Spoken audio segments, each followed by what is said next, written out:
Social Security is one of the most complex and confusing federal programs. With over 2,700 rules, it's no wonder that we're confused about when and how to start collecting and who to turn to for help.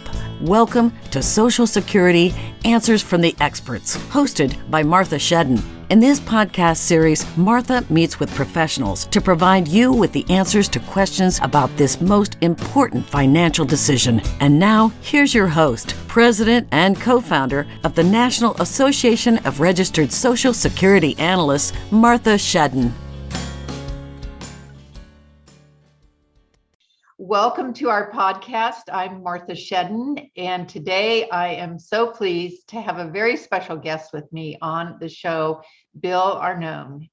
Bill is currently the Chief Executive Officer of the National Academy of Social Insurance and was a founding board member of NACI back in 1986. He previously served as chair of the Academy's board of directors.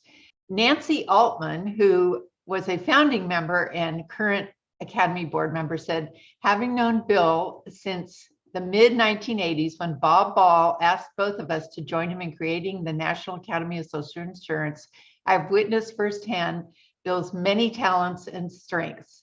These include his deep knowledge and abilities honed by his legal training, his work as a partner in one of the nation's premier accounting firms to develop well-reasoned, incisive and thoughtful analyses of complex matters, and his knack for finding common ground together with his deep commitment of principle. Bill has published numerous articles on retirement, particularly focusing on Social Security and Medicare, and has written for the Huffington Post, New York Times, and Washington Post. He has extensive experience in organizational work with the aging, including several New York State delegations to the White House Conference on Aging. So, Bill, I am so pleased to have you on the show. Martha, thank you. Thank you for that wonderful introduction. I appreciate it. Nancy is an old colleague and friend, and I very much appreciate what she said. Yes, I love what she said. So I like to start at the beginning. You have a BA in political science. Yes. From Fordham College and a JD from New York University Law School.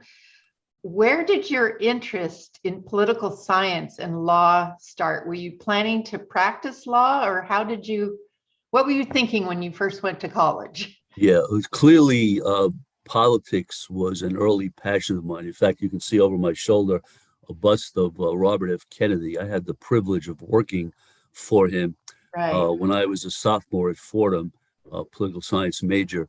He sent his staff up to talk to all of us, and the staff said, you can study political science or you can do politics. If you want to do politics, come to our office and put you to work. And I said, you know what, why not? I adored President Kennedy. I didn't know Robert very well. I'd met him a couple of times. I showed up and I got hooked, and I was doing 17-hour days. I was what was called a constituent case aide. People would call his office with problems. My doctor won't take Medicare. My landlord is not helping with my apartment. And I would be his voice to respond to people in desperate need. And that was my taste of how you could use politics for good on behalf of those who had no voice. And that was really what inspired me, helping the voiceless be heard and get results. And his name would get results. I would call people up on his behalf and they would act immediately. So that got me hooked. And then after what happened with his presidential campaign, I was deeply involved in that. I just said, okay, I need to carry on. I was devastated, but I felt, and then it was just a natural. Political science majors, we were kind of all channeled to go to law school. But I said, okay, I'm not really sure I want to be a lawyer, but I'd like to give it a shot. And I got the JD, and I never practiced law a day in my life. It teaches you to think in a certain way, though, I've been told younger people today when I counsel them, should I go for my master's in business or should I go for my JD? I say, go for the JD. I think it's a much more valuable degree. It's a much more insightful educational experience. Yes, it's an extra year, and that could change, by the way. There's a movement to get law school down to 2 years instead of 3. But I recommend it. And for me, I loved it. My 3 years in NYU, I learned a lot. I did a lot of clinical work in the real world. It wasn't simply academic, but I knew I do not want to spend a moment in a law firm. That's not me. But it really was eye-opening. Interesting. Yeah. Well, that was my next question. I was going to touch on your time with Robert F. Kennedy's Senate office, and then you did work on his presidential campaign. So this exposure to politics at that young of an age really had a personal influence on It you. really did. And if any of you have Netflix, there's a show I'm very proud of called Bobby Kennedy for President. And it talks about what I did along with the 6 others for him and during his Senate and presidential campaign.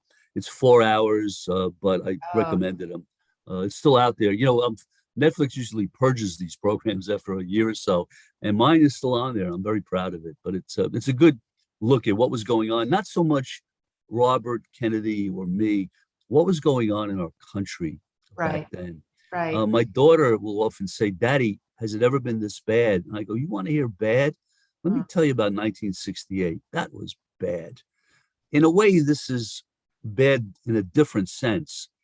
But look back then, a war, riots, assassinations, the country was coming apart, a counterculture.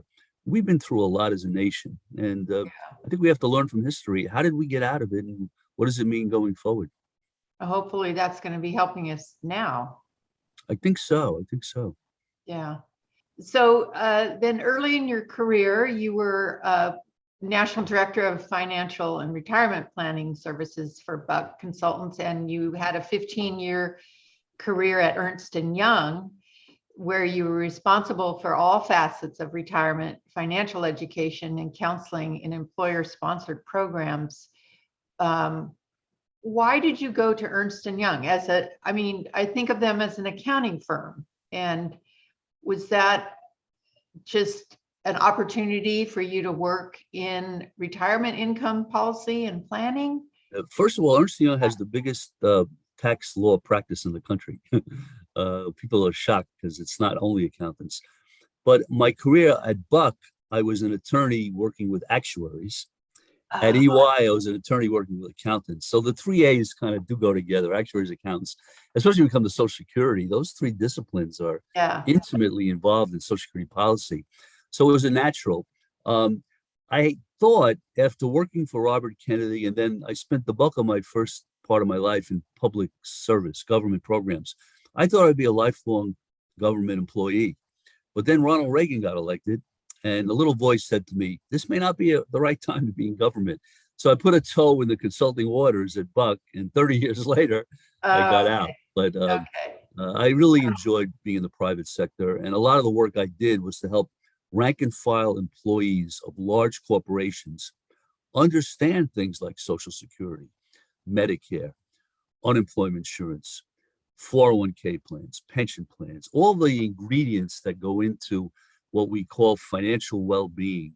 That's what I devoted my life to. And I must say, I was not encouraged by how people responded to the attempt to educate them. And it was— Why is that? They didn't want to learn? It was, and I can't blame them. Employers would pay Ernst Young to do this for the employees. The employees didn't have to pay a cent. But this was workshops, software, publications, and access to a financial planner on the line by telephone, no limit. We gave them everything they need to equip them. But at the end of all the encounters they had with us, you know what they would say? "I know a lot more now. Thank you. Now tell me what to do." They wanted to be told what to do. We didn't do that. We said, "We'll educate you, but we're not advising you. You have to take ownership." And it was very discouraging. They wanted to be told what to do. And they didn't take ownership. No.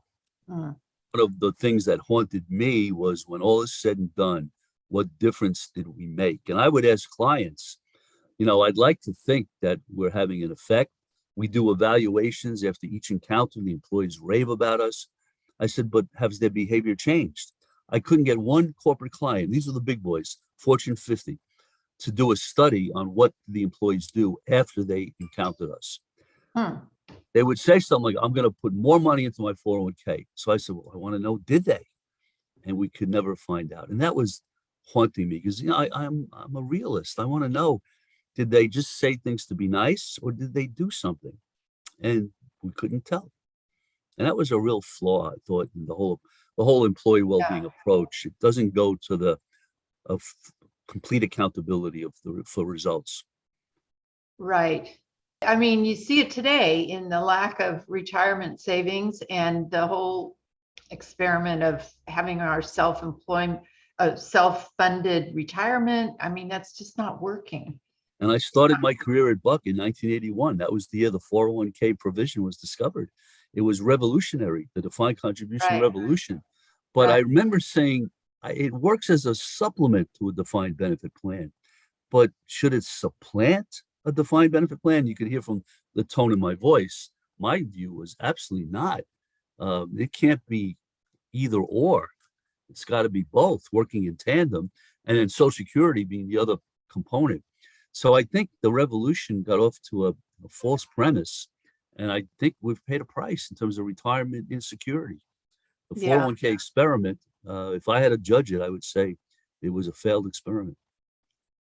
Yeah, we're seeing the results of that now for those of us that were first exposed to that when we started our careers, and not paying attention to our retirement soon enough. That's discouraging that you can educate, because I'm all about education, but people don't want to know about Social Security or retirement planning until they're almost there. And then You're absolutely right. too late. Right. My biggest concern is the younger workers today, millennials, Generation Z. When I talk to them, they all say, I'm thankful for Social Security. It was great for my mother and father, great for grandma and grandpa. For me, I don't count on it. No, and that's not good. It's not. I know that's a big goal of mine, is how do you get that younger generation engaged?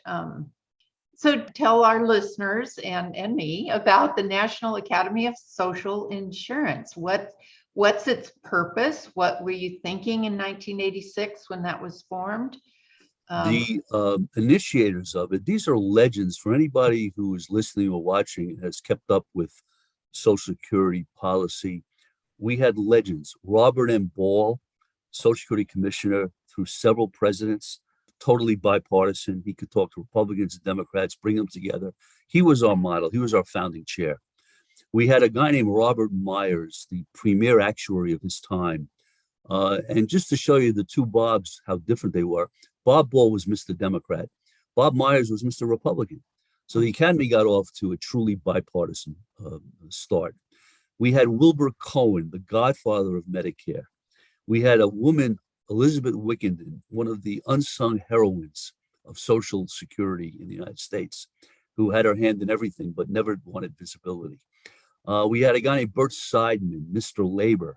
It was an amazing group of creators.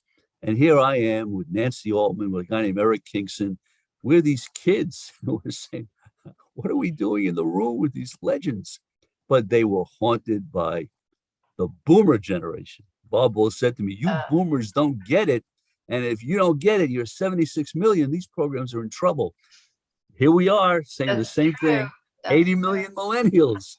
If they don't get it, we're in trouble. So there's a generational challenge with these programs. People have to understand them. They have to know why we have them.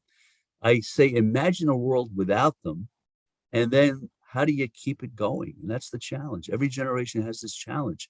Generation X, President Bush, hey, look, you can do better on your own. I'm going to let you get out of it, right? That was a challenge. They overcame the challenge. They said, no, thanks. Who knows what the challenge will be for the millennials and for Generation Z. But we have to, our purpose is to keep the American public educated so they understand why these programs exist and are prepared to fight for them. Yes. They're political programs. They are a result of struggle, right? When you look at the history of Social Security, they don't happen overnight. They don't happen out of goodwill. It takes a fight. So that's what we're there. But we're nonpartisan and we're not advocates. We inform the advocates, but we don't advocate ourselves. So if you look at our reports, we lay out policy options. We analyze them. What do they mean? Who would benefit? Who would not benefit? What are their trade-offs? But then we let others say, okay, I support A, I don't support B, I'm not sure about C. So we stop short of advocacy, which really makes us unique in Washington. Right. But I downloaded and am using your presentation that just came out for a continuing education course. It's full of wonderful statistics and details and just really, really informative. So in the mission states, you are advancing solutions to challenges facing the nation by increasing public understanding of how social insurance contributes to economic security. When we say social insurance, besides Social Security, what else are we talking about? There are 4 core programs: Social Security, Medicare, unemployment insurance, and workers' compensation.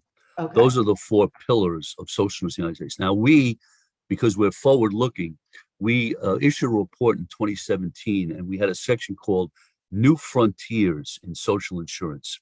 These were risks the American people were facing that social insurance had not addressed yet. We identified among those risks caregiving, which is now probably the most significant issue affecting everyone. We had a conference in June of 2019. I asked the audience, raise your hand if you're currently receiving care. Raise your hand if you're currently providing care. Raise your hand if you're currently paying for care. And raise your hand if at some point in your life you think you'll need care. By the end of that 4th question, every hand was raised. This is for the older generation. No, the whole, it was a multi-generational audience. A lot of millennials are caring for their grandparents. We don't talk about it that way, or they're paying for it, or they know that someday they will need it themselves. So we thought caregiving was a unifying issue. It was right for a social insurance approach, so we put that in. We also looked at the changing world of work, how so many people are in the so-called gig economy, where very often they are working off the books. They're not paying it Social Security. And then we came up with a concept that went back, and I love history. In 1935, President Roosevelt formed the Committee on Economic Security. To me, is one of the landmark governmental efforts in our lifetimes, and beyond our lifetimes. And they had an overarching goal. You know what the goal was? Assured income from birth to death. And we said, whatever happened to that goal, right? Assured income. So no matter what happens to you in life, there's a floor below which no American should fall.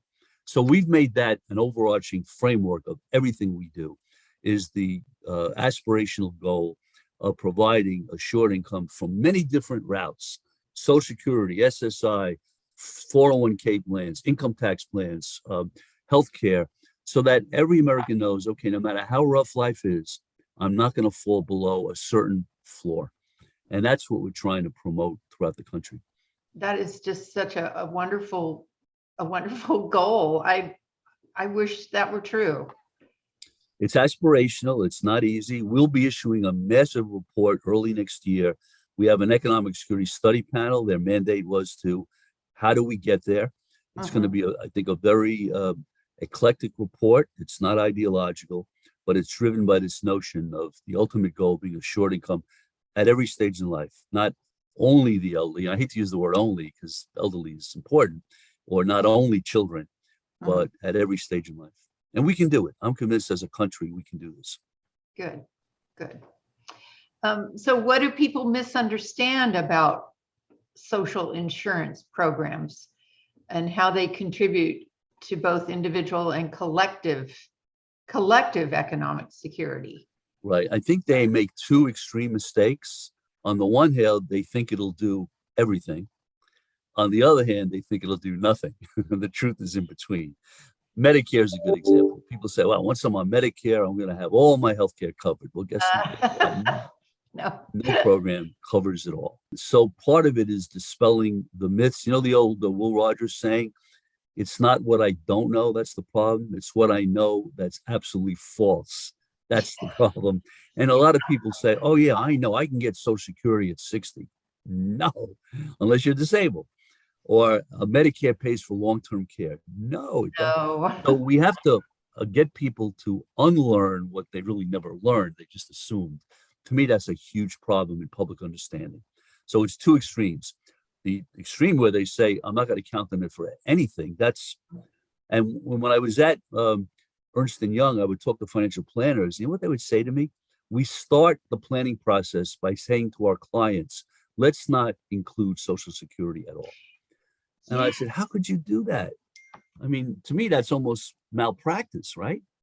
How could you start a plan, say a retirement plan, and not count Social Security at all? Well, it's too uncertain. I go, no. If nothing goes right, we'll still have money coming in to pay 75% of guaranteed benefits of scheduled benefits. So zero, I mean, I could see maybe not 100% of today's benefits, but to say zero, and they would say it, Martha, with almost like, I'm very fashionable. I tell my clients, you don't have to count on such. I said, that's a terrible mistake. That's, So I hate to admit that, but a decade ago, when I was first introduced in detail to Social Security, that really kind of was my thinking. I thought, well, it's not this, it's just this monthly check, it's not that much. I had no concept of what that was going to amount to for 20 or 30 years. And I was so shocked. And I'm right in the middle of the baby boomers. And I couldn't believe how uninformed I was and how all the things I thought were true were not true. Yep.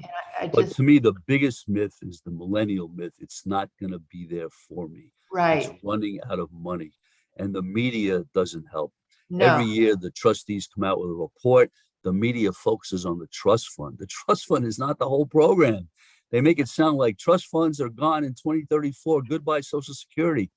So the Academy, about 15 years ago, we went around the country and we did seminars for financial planning reporters to say, look, you're misinforming your readers. And I'd like to think it made some difference, but it's very pervasive how the media covers Social Security. And now Medicare, there's a big outcry now. The Medicare premiums are going up much higher than anyone expected. And that has come as a total surprise. And the question is why? How did this happen?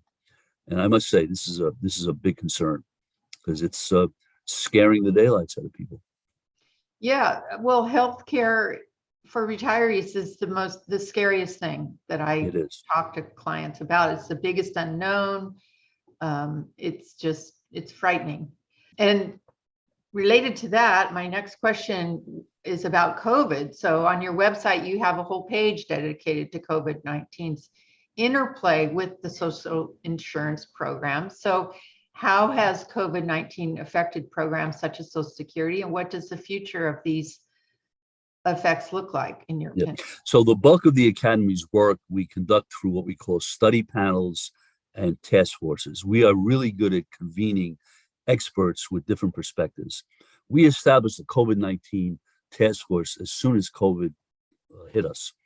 And it had two phases. The first phase were 13 top epidemiologists who were developing scenarios, best case, worst case, most likely case, on COVID's trajectory. They did their work. Now we have a second phase that's called a policy translation working group. And they're doing what you just asked about. They're saying, okay, how did social insurance respond to the pandemic?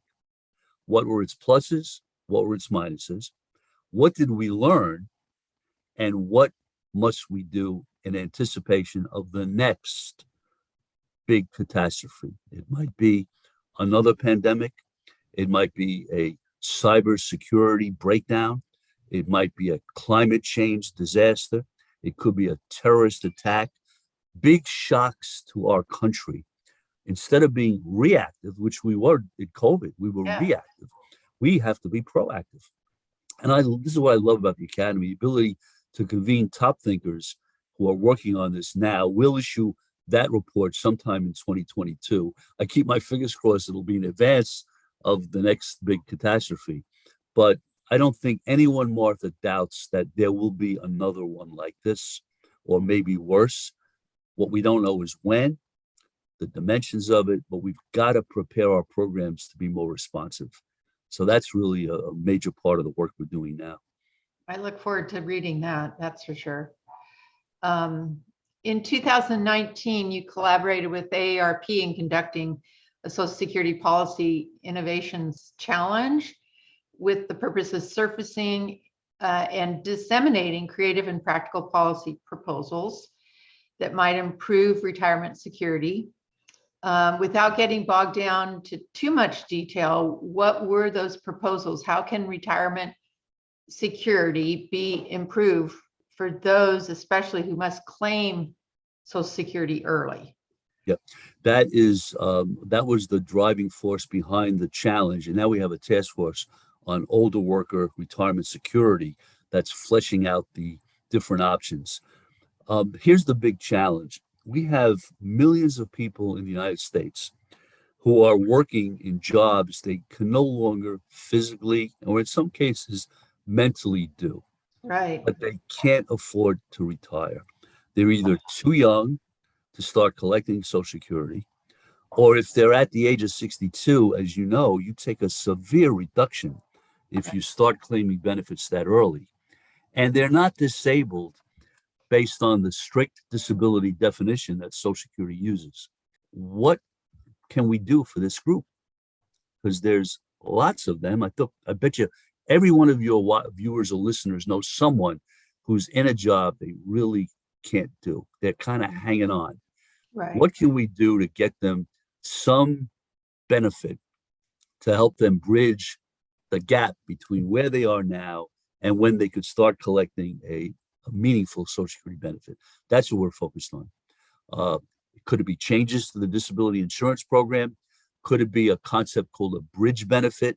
We'll let you get part of your Social Security earlier than 62, so you can get by, and then later on you'll make up for it if that's possible. Creative ways to make Social Security more relevant to those people who are just not eligible for a benefit today. So we've got a great task force. They're doing tremendous work. Their report will be coming out sometime next year as well. Great. By the way, I'd love it if it's possible. Your listeners, your viewers, and you've got ideas. If you want to give my email address, I would welcome people to reach out and say, "Did you think of this?" Please do that. I was going to ask you at the end, but we'll do it a couple times. What is your email So address? I will give it to you now. It's WARNONE at NASI.org. So it's my name, my initial, my last name at NASI, National Academy of Social Insurance.org. I Great. read every email I get. I'll respond. Even though we are experts, there are a lot of people out there with great ideas, and they're not what you would call a Social Security expert. We want more voices to weigh in. And we're launching a campaign for Pathways to Economic Security, bringing more voices to the table. One of the things we have not done well as an academy is we've had an inside the beltway mentality. Well, life doesn't begin and end in Washington. We want to hear from beneficiaries, frontline service providers, advocates who are operating in what I call the real world to say, have you thought of this? How about thinking of that? We really are open to ideas. We don't have a monopoly on ideas. And someone who's not in the weeds about it all is going to think outside the box, and they might think that their ideas are crazy and wild, but they could be part of the answer. Absolutely. Not only will their ideas be out of the box, how they talk about them. Let me give you an example. We often would, in our report, refer to vulnerable populations. We did a webinar, and on the webinar was a lawyer who spent 2 years of her life living out of her parents' car. She was homeless. And she said, "Bill, vulnerable? How dare you call me vulnerable? Look what I've been through. I know you mean well. That is so condescending." And I thought, my gosh, she's right. Would anybody want to be called vulnerable? So even the words we use, we have to translate policy jargon with sensitivity to the people we're describing, because they don't recognize themselves in some of the words we use. Right. So I think that's a challenge that we all have. And that's interesting, because the next topic, what should people know about disparities among racial and ethnic groups when it comes to Social Security and other social insurance programs? Let's start with the history. The history of Social Security is shameful.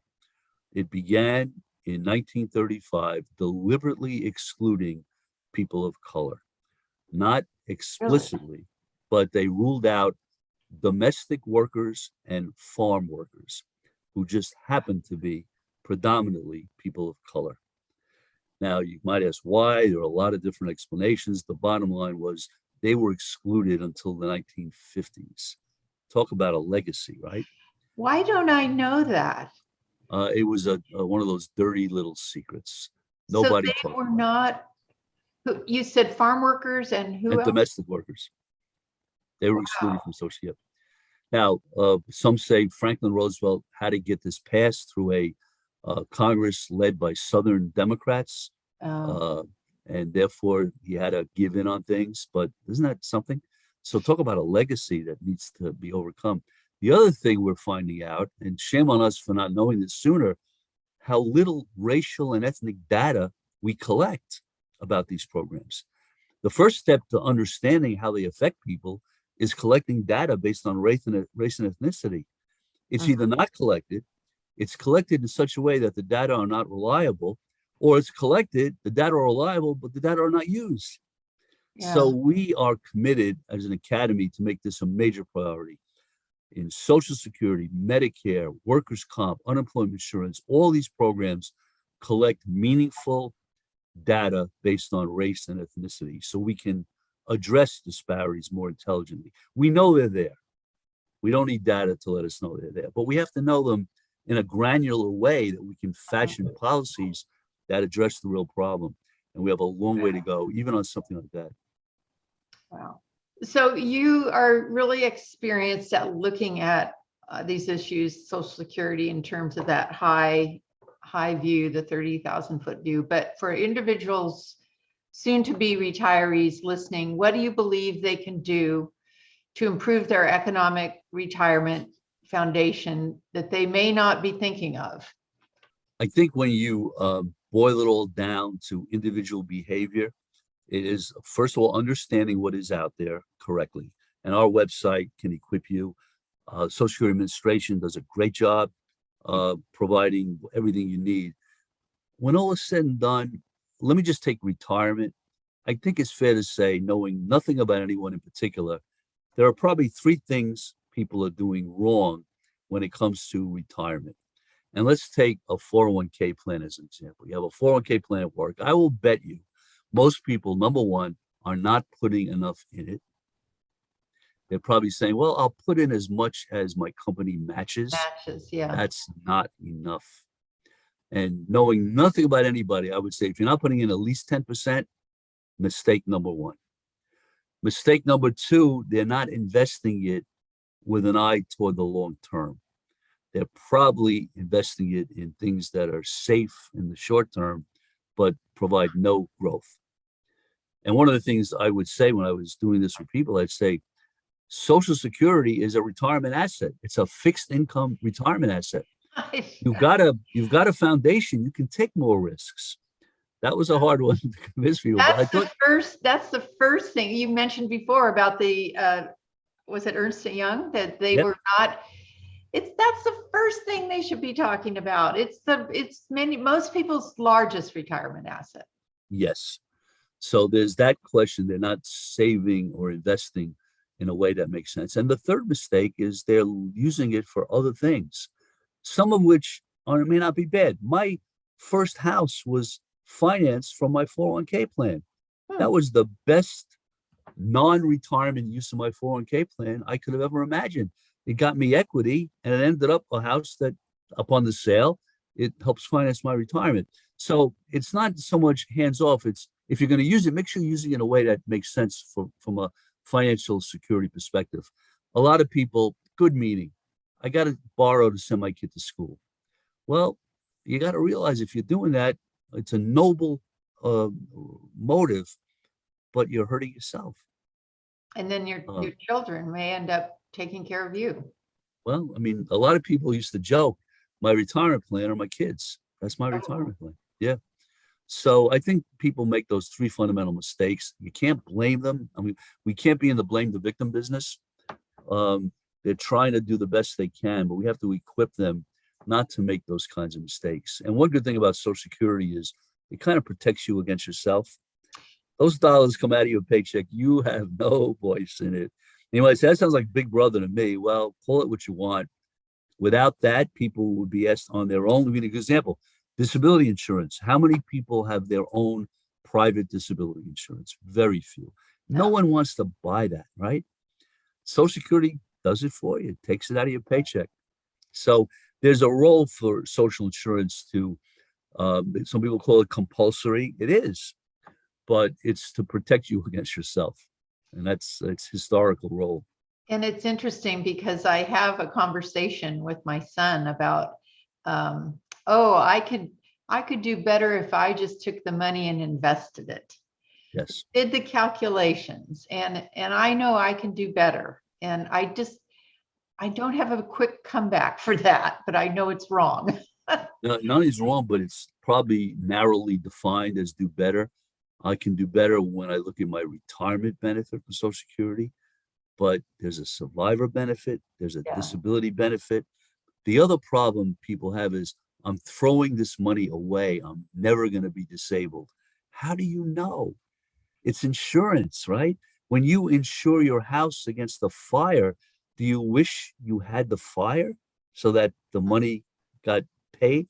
No, it's insurance. So when you say I can do better, you got to do better, not just retirement. You got to factor in what kind of life insurance policy would you need and a disability policy. And you put those three together, I defy anyone other than maybe very wealthy people to Right. say on my own, I could get a better deal. And that's only considering the individual too. It's a family insurance Great point. program. Great point.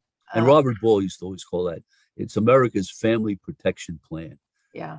So it's questionable but the old adage, when people were talking about privatizing it, they would say, you're on your own. So we would say that's the yo-yo approach to retirement, right? You're on your own. Oh, I'm sorry. That's yo-yo. Yeah. Right. Is that what we are as a country? On the other hand, people against it say it's collectivism. This is a foreign idea, social insurance. It's one step short of socialism. Right. The history of social insurance is it's the alternative to socialism. It's a uniquely American alternative, not just American, German, other, but Yeah. people, again, they just fall for these phrases that, oh, that sounds right to me. It's Yeah. not the right way to look at it. No. And the media could help us with this. Yes, yes. We used to have legendary reporters who covered it in depth and they knew what they were writing about. There are few of them left, and Mary Beth Franklin is he's great. my Remember the hero. late Robert Pear? He would make front page on Medicare. He would write about it in the way they would make front page. Yeah. We've lost a lot of legends in the press, and we're not replacing them, unfortunately, with the same caliber. Yeah. We often hear how important it is to delay claiming Social Security for as long as you can. What are some of the circumstances that you believe justify not delaying, and what circumstances should people just find a way around, even though it may feel like claiming is needed? It's basically, what do you say to someone who is just going to claim at 62 no matter what? Yep. On our website, we have a video called It Pays to Wait, and it addresses this, and I think a rather entertaining style. So I would encourage people to look at the video. I'm reluctant to offer any one size fits all prescriptions because we're all different. Obviously, if you have a cash crunch in your life and you can't survive without Social Security at 62, you have no option. So yeah, if that's your situation, but if you have any alternative sources of income that you can use, realize every year you delay, your benefit's going to go up about 8% a year. Think of an investment where you could get 8% risk-free. It's unheard of, right? Plus cost of living adjustments. Right. So make it your last resort if you positively have to, but try to extend it at all costs. Try to at least get to what's called the normal retirement age. Now, for most people today, it's 66. For younger people, it'll go to 67. One of the things we're concerned about, people glibly say, let's just raise the retirement age. I can work till I'm 70. Well, maybe you can, But remember the group I was talking about who are in jobs that they can all, you want to ask a woman who does hotel room cleaning to work until 70. You want to ask a nurse in a long-term care facility who's lifting 300-pound Yeah, equipment. or I mean, we construction got to think workers. of other people. Yeah, the physical labor fields where, well, some of them are disabled actually because of what they've Yes, gone yes. through. So, So we glibly say, well, if I can do it, everybody can do it. Well, guess what? yeah, It's not, then the other myth is we're all living longer. No, we're not. Life expectancy gains are concentrated at the upper end of the income spectrum. that gets For the back, rest of us, it's yeah, going down. So again, a glib statement, we're all living longer. Well, we're not. that's a racial, ethnic, economic indicator. It's not true for Yes, that. yes. Yeah. But again, some people believe it and they'll never disbelieve it because they figure, well, I know that. I've heard it so many times. It must be true. Yeah. So for retirees with working children, if things stay the way they are currently, will their children receive benefits that they are paying into right now in the same way that their parents are? They'll be receiving benefits the same way. That's the question. Yeah, Again, if Congress does nothing, and by the way, Congress will do something. They're not going they to will. let this happen. If they don't, today's workers will get between 75 and 80% of what their parents got. But no one thinks that Congress will let it go. But the next moment of truth is 2034. And that could change. Every year they change the date. But no one thinks that's going to. My view is let's not wait. Let's do it sooner rather. It meaning let's put Social Security on a strong long-term path sooner rather than later. But Tip O'Neill once said something that's been so misinterpreted. He once said Social Security is the third rail of politics. That's a misquote. He said cutting Social Security is the third rail of politics. Wow. Addressing it is responsibility. Yeah. So even a well-known phrase like that has been misinterpreted. But politicians are afraid of Social Security. It's amazing. They're Which afraid is to go near it. odd. It's because it's so across the board by party, by You would think, right? age of the support that the program I know. has. I know. What do you I think look at campaign data. I look at campaign materials. So many don't even mention social, or they mention it in a meaningless way. I will preserve it. yeah. That's it. Well, thanks. Yeah, we're gonna, but tell us how. What do So you think of we the have to get honest. what do you think of the 2021 Social Security bill that was just introduced by John Larson is one of the Larson? stalwarts. He understands the program. He's committed to acting in advance. He has great support in the House. Could this pass the Senate today? No. So something's got to give. But I don't want to get into the weeds of Congress, but they can't act quickly on Social Security because the reconciliation process does not permit Social Security legislation to go through it. So it has to be done bipartisan. It can't be done the way a lot of other things are being done. So we have to come to grips with it. And the longer we wait, the harder it gets. Yeah. You've also served as an informal advisor to many national, state, and local campaigns, such as presidential primary campaign for Senator Hillary Clinton and the presidential general election campaign for Barack Obama. And I don't want to get political, but in general, what are your biggest takeaways from being involved in those national campaigns? Oh, well, first of all, because I'm a political science major, to me, it's like I'm a junkie. I love it. I can't get enough of it. Yeah, And I'm a practitioner. I love policy, but policy comes from elections. So, but to get attention to those issues, we were always competing with other things. So as a result, if you go back to the 2008 campaign, 2012, 2016, and even 2020, Social Security was not high up on the list of what the candidates were talking about, with the exception, I have to admit it, President Trump in 2016.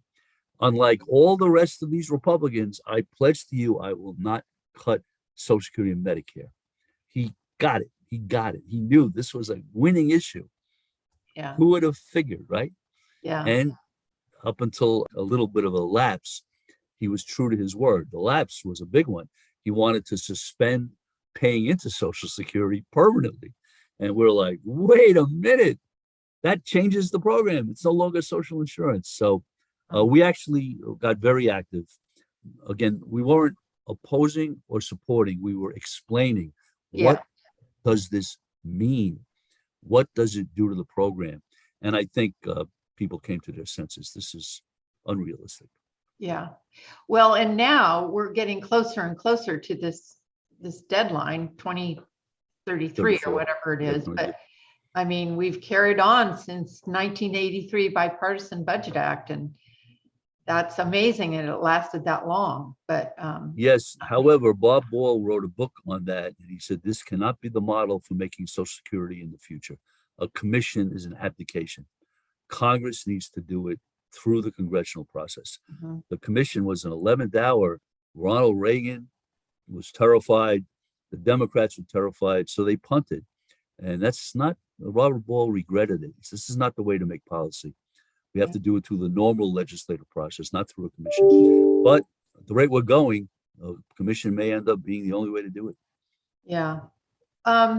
We've been talking quite a while here. I have more questions, but what advice would you give to financial professionals providing retirement planning for their clients? That's who I work with a lot. Yeah, it goes back to what I said earlier. Just the facts, really. Prevent your clients with facts, and don't take the easy way out, which is to dismiss Social Security. I mean, you owe it to your clients to be realistic. Now, you might say, look, it's unrealistic for me to say they'll get 100% of current scheduled benefits. Okay, why don't you give people scenarios? And you can even give them three. Give them one scenario where there's no Social Security, one scenario where it's 100% of today's law, and one scenario in the middle, so they can at least look at and play what if. To me, that would be more responsible than saying, let's do the plan without Social Security. To me, that's just irresponsible. And there's so many technological, the software that we have to analyze those very things is right there. You can. It is, but a lot of it is mind-boggling. It's for financial planners, it's great, but for the average person, woo. No, not the average person. Yeah. They need help. They need help. Yeah, they need help. But you're right. There's no reason why you can't have an accurate projection of Social Security based on your assumptions. You got to put assumptions in, and you're saying garbage in, garbage out. So the best thing a planner can do is help the client put in realistic assumptions. How much will my pay go up? When do I think I'll retire? What my family composition will be like? I mean, the old joke is, I'll give you a perfect financial plan if you tell me the date you're going to die. Well, obviously, no one's going to have perfection, but you need, reasonable and realistic inputs. Yes, and that's something when we do Social Security analyses, is that people underestimate their life expectancy, and you need to. A lot of the software just assumes age 100 just to protect people from themselves, but. And I had a rule of thumb. Again, rule of thumbs bother me, but sometimes you have to. I used to tell everybody, use the 80% rule. When you're 60, you're really 48. And you probably look 48, you probably feel 48. Look at pictures of your parents at that age, they look so much older than you. The good news is you're younger than you think. The bad news is you have a longer retirement period to fund. Yes. So that's when, I better rethink this. Yeah. You don't want a plan that works because you die just in time. Yeah. Yeah, that's right. So let's wrap it up. I just wanted to give you the chance, if you had the ability and power to do so, what realistic changes would you make to Social Security and why? There are many, but I would say, going back to a short income, let me give you one that I feel is something we let happen and we have to correct it. Social Security used to have a minimum benefit. No matter how little you made or how little you worked, if the formula didn't provide a benefit of X dollars, you would get X dollars.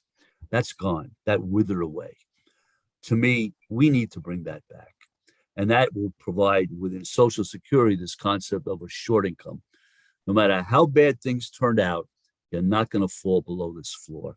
So if you say to me, there's one thing you can do, what would it be? It would be that.